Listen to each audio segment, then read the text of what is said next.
Magandang araw mga idol. Sa mga naka-M3 dyan, tips ko lang to sa inyo.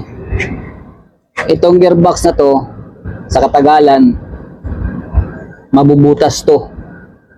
Hindi nyo namamalayan, papasukin yan ng tubig, putik at saka mga buhangin.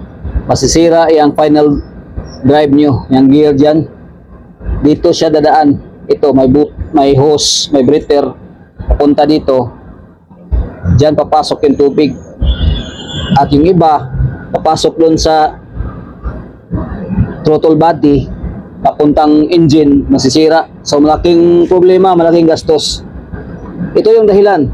Ito yung salarin, bakit siya mabubutas. Magkikis-kis yan dito mga idol. Magaganyan. Hanggang mabutas to. Ganun din dito sa kabila. Ito. Yan.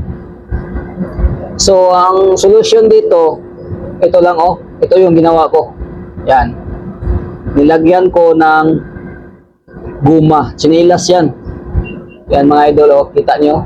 Kita nyo ba? Yan. Chinilas yan mga idol. Yan lang, okay. Yan, chinilas yan. Diba? Kinain na siya. So, yan yung magiging protection dito. Yan, magiging protection niya. Pati sa kabila. Ito. Ayan siya mga idol, diba? Ito yung salarin, itong mudguard na to. Ito. So, kapag hindi nyo na malayan yan, hindi nyo nabantayan, malaking gastos, masisira.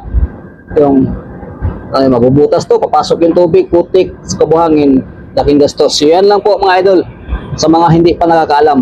Okay? So, bye-bye. God bless.